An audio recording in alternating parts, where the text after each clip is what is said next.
Bonjour. Je ne vais pas vous parler de l'affaire dite François Fillon. Ou plutôt, je ne vais pas m'étendre sur son contenu. Je crois que maintenant chacun voit clair. Passé le moment de sidération, pour ne pas dire d'écœurement, pour beaucoup d'entre vous, beaucoup d'entre nous. Tout a été dit. Il reste à savoir si vous, Français, vous faites confiance à la sincérité décrite, ou plutôt la sincérité déployée par François Fillon lors de sa conférence de presse de lundi dernier. Et je crois que la justice doit maintenant faire le reste. Je souhaite m'attarder en revanche sur les conséquences et sur les causes de cette affaire. Il ne faut pas se méprendre sur ce qui est en train de se passer. Au-delà de l'attaque faite à un homme qui est candidat, c'est d'abord la liberté même du Parlement qui est en cause. Elle est en cause d'ailleurs depuis le début de ce quinquennat et dans des circonstances qui vous ont peut-être échappé. Tout ce qui était fait sur la transparence était sans doute nécessaire. Peut-être pas au point de limiter dans des conditions et dans des circonstances parfois exagérées la liberté d'action et notre liberté de manœuvre à nous, représentants de la nation.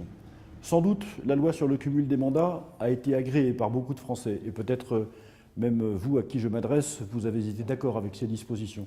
Mais je veux vous dire que une des conséquences de la suppression du cumul des mandats, c'est sans doute une forme de déracinement des parlementaires et donc aussi une atteinte à leur indépendance, à leur enracinement local et à leur capacité de résistance aux appareils des partis politiques. Et enfin, ce qui est attaqué ici, même si par ailleurs il y a beaucoup à dire sur la manière dont François Fillon a géré sa propre carrière, en définitive, c'est bien la liberté des parlementaires à travailler avec qui ils veulent, avec les compétences qu'ils veulent et à faire accomplir à leurs collaborateurs les missions qu'ils souhaitent. C'est cette liberté-là qui est mise en cause et en fait, la capacité la plus libre possible pour chacun et chacune des représentants de la nation de vous représenter comme vous nous l'avez demandé par votre vote et de vous représenter comme nous souhaitons le faire par notre travail. Au-delà de tout cela, c'est également pas seulement la personne de François Fillon ni son projet qui est attaqué, mais bien son intention. Il me semble en effet manifeste que beaucoup de forces ne souhaitent pas voir la France se réenraciner dans sa culture, dans sa tradition familiale, dans un État qui serait fort, dans une défense restructurée, ne souhaite pas voir la France reprendre pied sur la scène internationale, ne souhaite peut-être pas non plus voir la France prendre ses distances à l'égard des États-Unis d'Amérique, peut-être pas non plus se rapprocher des Russes, peut-être pas non plus reprendre pied au Proche-Orient. Il y a beaucoup de Français, ou en tout cas beaucoup de résistance à un projet politique de cette nature porté par cette intention, car malgré tout, et quelles que soient les imperfections du programme porté par François Fillon, je les ai moi-même pointés lors de la primaire de la droite et du centre, ce projet est le seul qui soit capable de redresser la France, le seul capable de la remettre sur les rails et le seul capable de la réenraciner dans ce qui doit être sa mission sur son propre territoire, en Europe et dans le monde. C'est ça qui est attaqué, principalement par ceux qui souhaitent voir la France vendue à la découpe ou par appartement et au fond, voir la France devenir la proie des grands financiers internationaux, dont sans doute Emmanuel Macron est le plus brillant et le meilleur des représentants. Le plus brillant et le meilleur, tout ça est dit par antiphrase, bien entendu. Donc, les enjeux de cette affaire Fillon qui dure maintenant depuis beaucoup trop longtemps, une dizaine, une quinzaine de jours, nous empêchent de voir clair sur les enjeux de cette campagne présidentielle, nous empêchent de traiter les sujets au fond.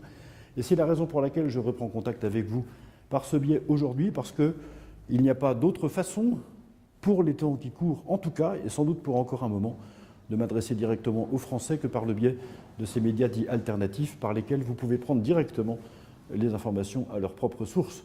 J'attire donc votre attention sur d'abord la vigilance qu'il convient d'avoir sur les attaques faites, non pas à la personne de François Fillon, non pas aux idées que nous portons pour partie ou en totalité avec lui, mais sur la réforme, le redressement de la France, le réenracinement de notre pays. C'est ça l'enjeu de l'élection présidentielle. J'avais dit au moment de la primaire de la droite et du centre que l'enjeu de la présidentielle était civilisationnel et pas de gestion. Nous sommes au cœur de cette question.